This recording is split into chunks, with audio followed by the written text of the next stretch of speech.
Hello guys, welcome back to SRG study. स्वागत है आप सभी का आपके अपने यूट्यूब चैनल SRG स्टडी में। फ्रेंड्स, जैसा कि आपको पता है, इस सीरीज़ में हम लोग कवर कर रहे हैं इस समय हाई स्कूल के हिंदी काव्यखंड का चैप्टर नंबर 3 है रसखान। कवि रसखान के बारे में आज हम समझानेंगे और इनके जो पद्यांश है उसका हम संदर्भ सहित व्याख्या भी करेंगे। फिलहाल इस वीडियो में हम लोग उनके जीवन के बारे में जानेंगे, जीवनी के बारे में। आपके पेपर में एक प्रश्न आपका पूछा जाता है, 1 से 2 प्रश्न जीवनी से संबंधित है। तो आप सभी कवियों के जीवन परिचय अच्छे से तैयार कर लीजिएगा। खास करके जो शुरुआत के 5 कवि रहते हैं उनका तो बहुत बढ़िया से। तो आइए वीडियो की शुरुआत करते हैं। रसखान जी का संक्षिप्त जीवन परिचय देते हुए उनकी रचनाओं को स्पष्ट कीजिए। ये प्रश्न आपका पूछा गया था 2010 में। यह आपसे पूछा जा सकता है कि कवि रसखान का जीवन परिचय देते हुए या दीजिए तथा उनकी एक रचना का नाम भी लिखिएगा।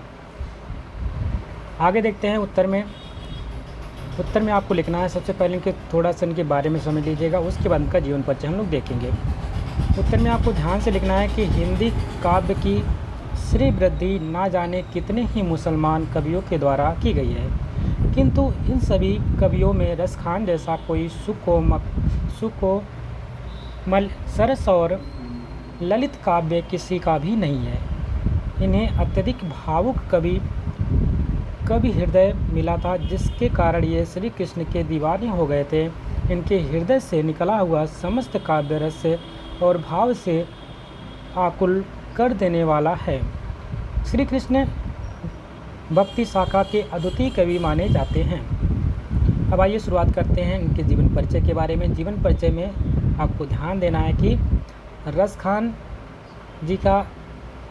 जी थे, दिल्ली के पठान सरदार थे। इनका पूरा नाम जो था इस प्रकार से है, सैयद इब्राहिम रसखान। पूरा नाम अगर पूछता है तो सैयद इब्राहिम रसखान था। इनके द्वारा रचित प्रेम वाटिका, ध्यान में रखेंगे, इनके द्वारा रचित प्रेम वाटिका ग्रंथ से यह संकेत प्राप्त होता है कि ये दिल्ली राजवंश में उत्पन्न हुए थे और इनकी रचना का काल जहांगीर का राज्यकाल माना जाता है, यानी कि जहांगीर के समकालिक थे।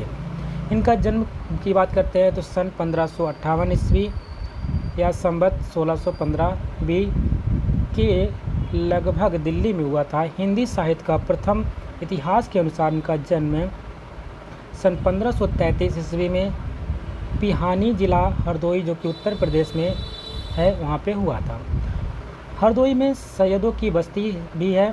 डॉक्टर नागेंद्र ने भी अपने हिंदी साहित्य के इतिहास में इनका जन्म सन 1533 ईस्वी के आसपास ही स्वीकार किया है। ऐसा माना जाता है कि इन्होंने दिल्ली में कोई विप्लव होता देखा है, जिससे व्यथित होकर के ये गोवर्धन चले जाए और वहां आकर के श्रीनाथ के शरणागत हुए।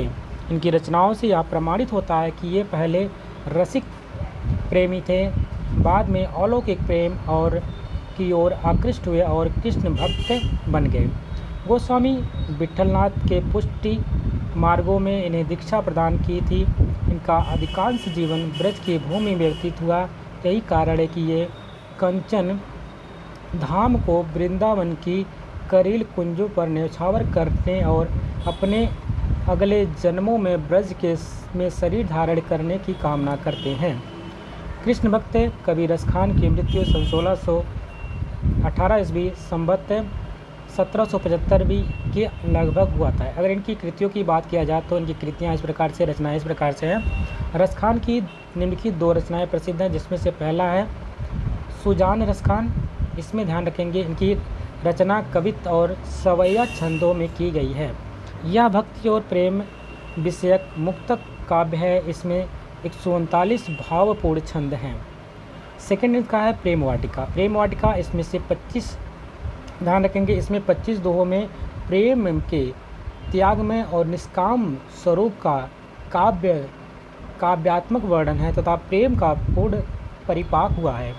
साहित्य में स्थान की बात किया जाए तो रसखान का स्थान भक्ति कवियों में विशेष महत्वपूर्ण है। इनके बारे में डॉक्टर विजयेंद्र स्नातक में ने लिखा है कि इनकी भक्ति हृदय की मुक्त साधना है।